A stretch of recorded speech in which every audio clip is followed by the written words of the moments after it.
ഇല്ല, ഈ എക്സിറ്റ് പോളുകൾ സംബന്ധിച്ച് തന്നെ ഒരുപാട് അനുഭവങ്ങളും സംശയങ്ങളും മുൻകാലങ്ങളിലുള്ളതും ഇത്തവണ അത് കുറേ കൂടെ അഗ്രസീവായി വന്ന ഒരു സാഹചര്യമുണ്ട്. അത് മനസ്സിലാക്കിക്കൊണ്ട് തന്നെയാണ് അത്തരത്തിലുള്ളൊരു തീരുമാനമെടുത്തത് എന്നാണ് ഞാൻ മനസ്സിലാക്കുന്നത്. എന്തായാലും ഇന്ത്യ മുന്നണിയുടെ യോഗ തീരുമാനം അതല്ല, നമ്മൾക്ക് പറയാനുള്ളത് പറയണം എന്നുള്ളതിൻ്റെ അടിസ്ഥാനത്തിൽ ഞങ്ങൾ ഏതായാലും സഹകരിക്കാൻ തീരുമാനിച്ചു.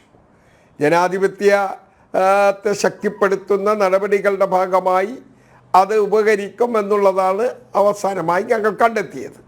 ആയിക്കോട്ടെ, അതിൻ്റെ ഭാഗമായി ഞങ്ങൾ പങ്കെടുക്കുന്നു. ഇത്രയാണ് അത് സംബന്ധിച്ച് എനിക്ക് പറയാം. ശ്രീ ഷുക്കൂർ, ഈ കോൺഗ്രസ് ഒരു തീരുമാനമെടുക്കുന്നു, ഞങ്ങൾ ചർച്ചയ്ക്കില്ല എന്ന് തീരുമാനമെടുക്കുന്നു. അതിനുശേഷം മുന്നണിയിലെ കക്ഷികളെല്ലാം കൂടി ചേർന്നിരുന്ന് നമുക്കിത് പോയി വിലയിരുത്തിയേ തീരൂ എന്ന് തീരുമാനിക്കുന്നു. നയിക്കുന്നത് നിങ്ങളാണല്ലോ. അപ്പം നിങ്ങളുടെ തീരുമാനത്തെ തള്ളുകയല്ലേ മറ്റുള്ളവർ? ഇതാണോ ഒരു മുന്നണിയുടെ ഘടന? അങ്ങനെയല്ലല്ലോ.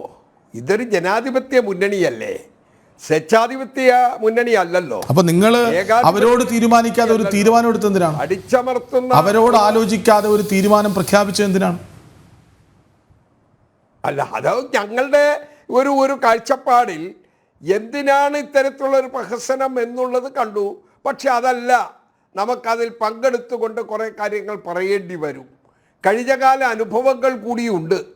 നമുക്ക് പല സംസ്ഥാനങ്ങളിലെയും തെരഞ്ഞെടുപ്പുകളിലും മുൻപ് 2004 എക്സിറ്റ് പോളുകൾ പ്രവചിച്ചതും ആ പ്രവചനത്തിന് അപ്പുറത്തേക്ക് കാര്യങ്ങൾ പോയതും ഒക്കെ നമ്മൾ കാണുന്നുണ്ട്.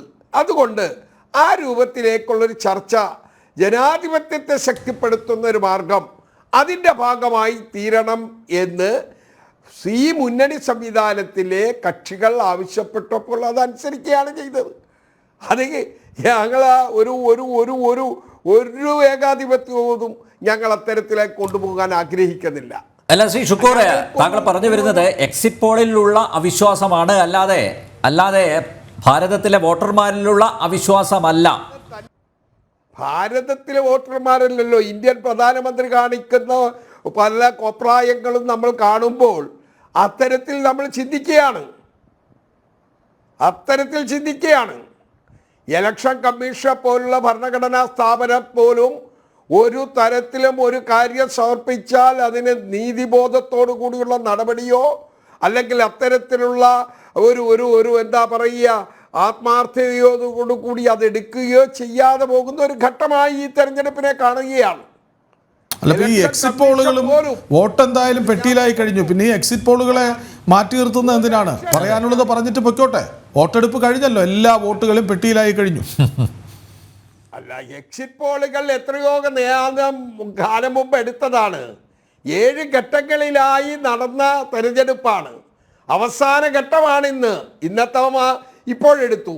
മറ്റതെല്ലാം കഴിഞ്ഞ എൻ്റെ തുടക്കം മുതൽ മറ്റ് 6 ഘട്ടങ്ങളിലെയും പോളിംഗ് കഴിഞ്ഞ ആ നിമിഷം എടുത്തില്ലേ. പക്ഷേ ഈ ഇതുവരെ ഉണ്ടായിട്ടുള്ള എക്സിറ്റ് പോളുകളിൽ 80% ശരിയെന്നാണ് കണക്കുകൾ വ്യക്തമാക്കുന്നത്. ഏറെക്കുറെ ശരിയാണ് ഞങ്ങളെപ്പോലുള്ളവർ കരുതുന്നത്. പക്ഷേ എന്താണ് നടന്നിട്ടുള്ളതെന്ന് നാളുകളിൽ അതെല്ലാം പുറംപാട്ടാകും.